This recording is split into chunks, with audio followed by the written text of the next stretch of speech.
నమస్తే, welcome to Liya news. ముఖ్యమంత్రి చంద్రబాబు గారు అమరావతిని రాజధానిని చేస్తాను అని చెప్పారు. మరి విశాఖను డేటా హబ్గా మారుస్తాను అన్నారు. కానీ విశాఖపై చూపించినటువంటి శ్రద్ధ అమరావతిపై చూపించట్లేదు అని చెప్పి ప్రజల్లో ఒక రకమైన చర్చ నడుస్తుంది అని చెప్పి వార్తలు వస్తున్నాయి. మరి వైసీపీ వాళ్ళేమో అమరావతి మీద ఎందుకు చంద్రబాబుకి ఇంత ప్రేమ, విశాఖను అలాగే మిగతా ప్రాంతాలను కూడా నిర్లక్ష్యం చేస్తున్నారు అని చెప్పి వాళ్ళు అంటున్నారు. సో అసలు జరుగుతున్నటువంటి ప్రచారాల్లో వాస్తవం ఎంత? నిజంగానే విశాఖ మీద చూపించినటువంటి శ్రద్ధ అమరావతి మీద చూపించట్లేదా? అసలు ఏం జరుగుతోంది తెలుసుకుందాం. మనతో పాటు ఉన్నారు ప్రముఖ ఆర్థిక, రాజకీయ, సామాజిక విశ్లేషకులు రాజేష్ అప్పసాని గారు. నమస్కారం సార్. నమస్కారం సార్, అమరావతి అలాగే విశాఖ నాకు రెండు కళ్ళు అని చెప్పి ఆయన ఇటువైపు చూస్తే ఏ డెవలప్మెంట్ అమరావతిలో చూస్తున్నాం, ఇటు విశాఖను డేటా హబ్గా మారుస్తున్నారు. ఏంటి మరి ఇది ప్రాంతాల మధ్య విద్వేషాలు రెచ్చగొట్టే విధంగానే ఇలాంటి ప్రచారాలు జరుగుతున్నాయంటారా? మరి నిజంగానే ఆ వ్యత్యాసం చంద్రబాబు గారు చూపిస్తున్నారంటారా? మీ ఉద్దేశం ఏంటి? 2019కి ముందు రాష్ట్ర వనరులు మొత్తం అమరావతి మీద కేంద్రీకరిస్తూ ఉన్నారు. అమరావతిలో నవనగరాల నిర్మాణంతో రాష్ట్రంలో మిగిలిన ప్రాంతాలని నిర్లక్ష్యం చేస్తూ ఉన్నారు. ఒకనాడు హైదరాబాదు కేంద్రీకృతంగా అభివృద్ధి మొత్తాన్ని ఫోకస్ చేసి మిగిలిన రాష్ట్రాన్ని నిర్లక్ష్యం చేసిన పర్యవసానం అది రాష్ట్ర విభజనకు దారితీసింది. ఆ రోజు చేసిన తప్పే చంద్రబాబు నాయుడు మరొకసారి చేస్తున్నారు అని చెప్పని 2019కి ముందు చంద్రబాబు నాయుడు గారి మీద విపరీతమైన విమర్శలు ఎక్కుపెట్టారు. అదే చంద్రబాబు నాయుడు గారు ప్రభుత్వం వాస్తవంగా 2019కి ముందు ఆ రోజు విశాఖపట్నం కేంద్రంగా 3 CAA కన్వెన్షన్స్ పెట్టారు. ఆ రోజు కూడా ఆ ఉన్న 5 సంవత్సరాల టెన్యూర్లో ఒక పక్క రాజధాని నిర్మాణం, రెండో పక్క పోలవరం లాంటి ప్రాజెక్టుల నిర్మాణాన్ని కొనసాగిస్తూ దేశంలోనే ఆనాటికి అతిపెద్ద FDI కియా లాంటి ప్లాంట్ రాయలసీమలో ఏర్పాటు చేయించారు. అపోలో టైర్సు, మొబైల్ మ్యానుఫ్యాక్చరింగ్ క్లస్టర్సు, అలాగే శ్రీ సిటీలో ఇసుజీ, పెప్సీ లాంటి కంపెనీలు, హోండా లాంటి కంపెనీలు, హీరో లాంటి కంపెనీలు శ్రీ సిటీలో ఎస్టాబ్లిష్ చేయించారు. ఆ రోజు కూడా విద్యా సంస్థలను కూడా IIM విశాఖపట్నంలో పెడితే IIT ఐజర్ తిరుపతిలో పెట్టారు, IIIT కర్నూలులో పెట్టారు, ఉర్దూ యూనివర్సిటీ కర్నూలులో పెట్టారు, ఒంగోలులో ఒక IIIT పెట్టారు. కాబట్టి అభివృద్ధిని అమరావతిలో కేంద్రీకరణ జరగకపోయినా ఆ విధమైన ఆరోపణలు చేశారు. 2019లో తాము అధికారంలోకి వచ్చిన తర్వాత అభివృద్ధి వికేంద్రీకరణ చేయాల్సిన దగ్గర మేము అధికార వికేంద్రీకరణ చేస్తాం, రాష్ట్రానికి 3 రాజధానులు ఏర్పాటు చేస్తామని చెప్పని ఒక అసంబద్ధమైన అవగాహన రాహిత్యపు అనాలోచిత నిర్ణయాన్ని రాష్ట్రం ముందు పెట్టారు. దేశంలో ఏ రాష్ట్రానికి లేని ఒక వినూత్నమైన ప్రతిపాదన రాష్ట్రం ముందు పెట్టారు. కానీ 5 సంవత్సరాల టెన్యూర్లో వాళ్ళ చేత ప్రతిపాదించబడ్డ శాసన రాజధాని, పరిపాలనా రాజధాని, జ్యుడిషియల్ రాజధానిలో ఏ రాజధానికి కనీస మాత్రపు పునాది రాళ్ళు కూడా వేయలే. మళ్ళీ తిరిగి ఎన్డీఏ కూటమి ప్రభుత్వం అధికారంలోకి వచ్చింది. అధికారంలోకి రావడానికి ముందు చంద్రబాబు నాయుడు గారు ప్రతి బహిరంగ సభలో చెప్పడం జరిగింది, అమరావతి మాత్రమే ఏకైక రాజధాని, విశాఖపట్నాన్ని ఆర్థిక నగరంగా అభివృద్ధి చేస్తా, హైకోర్టు బెంచ్ కర్నూలులో ఏర్పాటు చేస్తా, రాయలసీమ ప్రాంతాన్ని మ్యానుఫ్యాక్చరింగ్ సెక్టార్కి డెస్టినీగా మారుస్తా, సుదీర్ఘ తీర ప్రాంతాన్ని అడ్వాంటేజ్గా మలుచుకొని పోర్టు బేస్డ్ ఇండస్ట్రీసు, లాజిస్టిక్ హబ్గా రాష్ట్రాన్ని మారుస్తా అని చెప్తూ వచ్చారు ఆయన. దానికి అనుగుణంగానే ఇవాళ చూస్తున్నాం మనం. ఈ 16 నెలల కాలంలో, రేపటికి 16 నెలలు పూర్తవుతుంది ఎన్డీఏ కూటమి ప్రభుత్వం పదవి బాధ్యతలు చేపట్టి.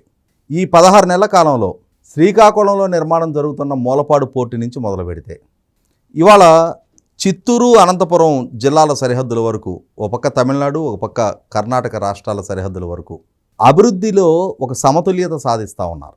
ఇవాళ ఉత్తరాంధ్ర ప్రాంతంలో ముఖ్యంగా విశాఖపట్నం, అనకాపల్లి జిల్లాల పరిధిలో ప్రస్తుతం లక్షలాది కోట్ల రూపాయల పారిశ్రామిక ఒప్పందాలు ఖరారవుతూ ఉన్నాయి. IT and IT enabled based data సెంటర్లు, TCS, కాగ్నిజెంట్, యాక్సెంచర్ లాంటి సంస్థలు, అలాగే ప్రపంచంలోనే అతిపెద్ద డేటా సెంటర్ల ఎస్టాబ్లిష్మెంటు, వీటికి తోడు గ్రీన్ హైడ్రోజన్ ప్రాజెక్టు, ఆర్సిలర్మిట్టర్లో స్టీల్ ప్లాంటు, ఇటువంటివి విశాఖపట్నం, అనకాపల్లి జిల్లాల్లో కేంద్రీకృతం అవుతూ ఉన్నాయి.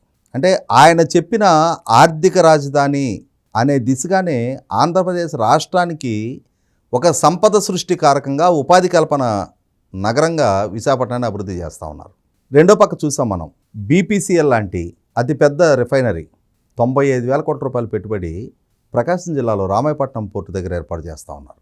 మరి ఇంకొక పక్క రాయలసీమ ప్రాంతంలో ఇప్పటికే ఉన్న విశాఖపట్నం చెన్నై ఇండస్ట్రియల్ కారిడార్లో భాగంగా కడప జిల్లాలోని Kopparthi industrial node, Chennai Bengaluru industrial కారిడార్లో కృష్ణపట్నం ఇండస్ట్రియల్ నోడ్ కొత్తగా దాన్ని ప్రతిపాదించారు. దీనికి తోడు బెంగళూరు హైదరాబాదు ఇండస్ట్రియల్ కారిడార్లో ఓరకల్లు ఇండస్ట్రియల్ నోడ్, వీటిల్లో కూడా రకరకాల మ్యానుఫ్యాక్చరింగ్ సెక్టార్ ఇండస్ట్రీస్ అక్కడ ప్రతిపాదిస్తూ ఉన్నారు. ఒప్పందాలు జరుగుతూ ఉన్నాయి. దీంతో ఏమవుతుంది, శ్రీకాకుళం జిల్లా నుంచి రాయలసీమ వరకు అభివృద్ధి వికేంద్రీకరణ జరుగుతూ ఉంది. పరిశ్రమలు గ్రౌండింగ్ అవుతూ ఉన్నాయి. లక్షలాది కోట్ల రూపాయల పరిశ్రమలు గ్రౌండింగ్ అవుతూ ఉన్నాయి. లక్షలాది మందికి ఉపాధి కల్పన జరగబోతూ ఉంది. ఇదే క్రమంలో మీరు ఇందాక ప్రస్తావించినట్టు మరి కొత్తగా నిర్మాణం జరుగుతున్న అమరావతిలో ఏం ప్రతిపాదిస్తున్నారు? అమరావతి జగన్మోహన్ రెడ్డి నిర్వాహక పర్యవసానం ఒక చిట్టడవులాగా మారింది మొన్నటి వరకు. వాస్తవంగా అతను 5 సంవత్సరాల టెన్యూర్లో ఈ అమరావతి పనులను యథావిధిగా కొనసాగించున్నట్టయితే అమరావతి నగరానికి ఒక రూపు సంతరించుకొని ఉండేది. ఇప్పటికిప్పుడు అక్కడ రోడ్ ఫార్మేషన్స్, అక్కడ infrastructure activity like under ground drainage, water connectivity, cable connectivity, power connectivity, ఇటువంటివి ఇంకా అక్కడ ఫెసిలిటేషన్ పూర్తి కానంత వరకు ఇప్పటికిప్పుడే అక్కడ సంస్థలు గ్రౌండింగ్ అవ్వాలి అని అంటే అడ్మినిస్ట్రేటివ్ పరమైన, విద్యాలయాల పరమైన, కేంద్ర ప్రభుత్వ కార్యాలయాలు, బ్యాంకుల హెడ్ క్వార్టర్సు, కొన్ని ప్రధాన యూనివర్సిటీసు ఇటువంటివి గ్రౌండింగ్ అవ్వగలుగుతాయి. కానీ అక్కడ ఉన్న కొద్దిపాటి భూమి 34,000 ఎకరాలంటే అందులో ప్రభుత్వ వాటాగా దక్కేది 7,000 ఎకరాలు మాత్రమే. రెసిడెన్షియల్ టౌన్షిప్ అది. అక్కడ ఈ 9 నవనగరాలను ప్రతిపాదించారు. ఈ నవనగరాలు ప్రతిపాదించిన దాంట్లో కూడా ఎలక్ట్రానిక్ క్లస్టర్ కోసం కేటాయించిన భూమిని జగన్మోహన్ రెడ్డి దాన్ని డీనోటిఫై చేసి జోన్ 5 అని చెప్పి అక్కడ 1,100 ఎకరాల్లో సెంటు స్థలాల కింద పట్టాలు ఇచ్చున్నాడు. ఆ జోన్స్ ఆల్రెడీ ఐడెంటిఫై అయ్యి ఉన్నాయి, మిగిలిన రెసిడెన్షియల్ లొకాలిటీ. ఆ జోన్స్లోనే ఏదైనా సంస్థల గ్రౌండింగ్ అవ్వాలి అని అంటే అది వాళ్ళ కోర్టు వివాదంలో ఇరుక్కొని ఉంది. అలాగే స్టార్టప్ ఏరియా 1,600 ఎకరాలు సింగపూర్ కన్సార్షియం కప్పచెప్తే వాళ్ళని ఎలగొట్టి ఇవాళ ఆ భూములు కూడా ఖాళీగా ఉన్నాయి. ఎస్, డెఫినెట్గా చంద్రబాబు నాయుడు గారు రాజధాని పనులు ఒక రూపానికి సంతరించుకున్న తర్వాత, రోడ్ కనెక్టివిటీ ఏర్పాటు అయిన తర్వాత, ఎందుకంటే ఇవాళ ఒక సంస్థ గ్రౌండింగ్ అవ్వాలి అని అంటే కన్స్ట్రక్షన్ యాక్టివిటీ మొదలు పెట్టుకోవాలి అన్నా కూడా ప్రాపర్ రోడ్ కనెక్టివిటీ లేకపోతే నీకు మెటీరియల్ వెళ్ళేది ఎట్లా అక్కడికి. కాబట్టి మొట్టమొదట ఆ పనులు జరుగుతూ ఉన్నాయి. 5 సంవత్సరాలు జగన్మోహన్ రెడ్డి పరిపాలనా హయాంలో నిర్లక్ష్యానికి గురైన రాజధాని పనులు ఇప్పుడు టెండర్ ప్రక్రియ పూర్తయిపోయి ఇప్పుడు పనులు వేగవంతం అవుతూ ఉన్నాయి. ఈ ఒక రూపానికి సంతరించుకోవాలి అంటే అట్లీస్ట్ ఇంకొక 1.5 year టైం పడుతుంది. నీకు ఈలోగా అమరావతి మీద మాత్రమే కేంద్రీకరిస్తున్నారు అన్న స్థాయి నుంచి ఇవాళ ఉత్తరాంధ్ర ప్రాంతానికి, రాయలసీమ ప్రాంతానికి ఇస్తున్న ప్రాధాన్యత దృష్ట్యా రేపటి రోజున ఈ రాజధానికి ఒక రూపం సంతరించుకున్న తర్వాత అమరావతిలో కూడా సంస్థలు రప్పించి అక్కడ కూడా సంస్థలు గ్రౌండింగ్ అయ్యే విధంగా తోడ్పాటు చేసి అక్కడ నుంచి కూడా ఉపాధి కల్పనకి మార్గం సుగమం చేసి ఆ ప్రాంత అభివృద్ధిని కూడా ప్రభుత్వ పరంగా టేకప్ చేస్తే ఆ రోజున అమరావతి మీద మాత్రమే చేస్తున్నారన్న విమర్శని శాశ్వతంగా ప్రభుత్వ పరంగా తమ ఆచరణతోటి సమాధానం చెప్పినట్టు అవుద్ది. సార్, ఎక్కడైనా కూడా ఐటీ ఎక్కడ డెవలప్ అవుతుందో, సంస్థలు ఎక్కడ ఉంటాయో ఆ ఏరియా బాగా డెవలప్ అవ్వడం మనం చూసాం. ఇప్పుడు విశాఖకే ఐటీ కంపెనీస్ ఎక్కువ వస్తూ ఉన్నాయి. అండ్ జగన్మోహన్ రెడ్డి గారు ఎందుకు అమరావతిని వద్దన్నారు, విశాఖనే రాజధాని అన్నారు అంటే అక్కడ ఆల్రెడీ ఇన్ఫ్రాస్ట్రక్చర్ ఉంది, అమరావతి రాజధానిగా చేస్తే అది అధిక ఖర్చుతో కూడుకున్న పని అని చెప్పారు. మరి ఇప్పుడు వస్తున్నటువంటి కంపెనీలన్నీ కూడా అక్కడికే వస్తూ ఉన్నాయి. మరి అమరావతి నిజంగానే ఖర్చుతో కూడుకున్న పని అంటారు అంటే జగన్మోహన్ రెడ్డి గారు చేసిన వ్యాఖ్యల్లో వాస్తవం ఉందని అనుకోవచ్చా ఇప్పుడున్న పరిస్థితులను బట్టి? మరి ఇక్కడ మనం ఒక అంశం గుర్తు చేసుకుందాం. మనం హైదరాబాద్లో ఉన్నాం. హైదరాబాద్లో చంద్రబాబు నాయుడు గారి ద్వారా ప్రతిపాదించిన హైటెక్ సిటీ సైబర్ టవర్స్ బిల్డింగ్ ఉంది. దాని చుట్టూ ఆ సైబర్ టవర్స్ దగ్గర నుంచి మొదలు పెడితే ఇనార్బిట్ మాల్ వరకు, అక్కడ రహేజా మైండ్ స్పేస్, ఆ తర్వాత వ్యానన్బర్గ్ ఐటీ వరకు కంపెనీస్ ఉన్నాయి. అక్కడతోటి హైదరాబాద్ ఆగిపోయిందా? ఫైనాన్షియల్ డిస్ట్రిక్ట్, ఇటు దిగువన కావూరి హిల్స్, అక్కడ వరకు చిన్నవి పెద్దవి కంపెనీలు విస్తరించినాయి కదా. పెద్ద పెద్ద కంపెనీలు ఫైనాన్షియల్ డిస్ట్రిక్ట్లో కూడా అసలు పెద్ద కంపెనీలు అక్కడే ఉన్నాయి కదా. పోనీ అక్కడతో ఆగిపోయిందా? ఆదిబట్ల, అక్కడ ఎంత పెద్ద కంపెనీలు ఉన్నాయి. ఆ తర్వాత వరంగల్ రోడ్లో గట్కేసర్ దగ్గర ఇన్ఫోసిస్, అక్కడ ఎంత పెద్ద పెద్ద క్యాంపస్లు ఉన్నాయి, ఎంతమంది అక్కడ ఉపాధి పొందుతూ ఉన్నారు. కాబట్టి వాళ్ళ ప్రస్తుతం ఈ 16 నెలల కాలంలో విశాఖపట్నం మీద కేంద్రీకృతం అయ్యింది. ఇంకొక సంవత్సర కాలంలో అమరావతి ఒక రూపానికి సంతరించుకున్న తర్వాత నెక్స్ట్ లెవెల్ ఇన్వెస్ట్మెంట్స్ అమరావతికి వస్తాయి అంటున్నాను నేను. అనేది చంద్రబాబు నాయుడు గారి మానసపుత్రిక అమరావతి నిర్లక్ష్యానికి గురి కాదు. ఆయన మీద నమ్మకంతో వేలాది ఎకరాల భూములు ప్రభుత్వానికి హ్యాండ్ ఓవర్ చేసిన రైతుల పొట్ట ఆయన కొట్టరు. అక్కడ నుంచి కూడా వేలాది మంది, లక్షలాది మంది యువత ఉపాధి పొందే మార్గం సుగమం చేస్తారు. ప్రస్తుతం రాష్ట్రానికి ఒక బ్రాండింగ్ క్రియేట్ చేస్తున్నారు. రాష్ట్రాన్ని ప్రమోట్ చేస్తూ ఉన్నారు. రేపటి రోజున సిఏఏ కన్వెన్షను 2025 నవంబర్ 14, 15, 16 తారీఖుల్లో విశాఖపట్నంలో జరగబోతూ ఉంది. ఇప్పటి వరకు ఖరారైన ఒప్పందాలు విశాఖపట్నానికో రాయలసీమ ప్రాంతానికో ప్రధానంగా పరిమితమైంది వాస్తవమే. ఈస్ట్ గోదావరి నుంచి ప్రకాశం జిల్లా వరకు పారిశ్రామికీకరణ బీపీసీఎల్ లాంటి ఒక రిఫైనరీ తప్పిస్తే ప్రధానమైన ఇండస్ట్రీస్ పెద్దగా గ్రౌండింగ్ అవ్వట్ల.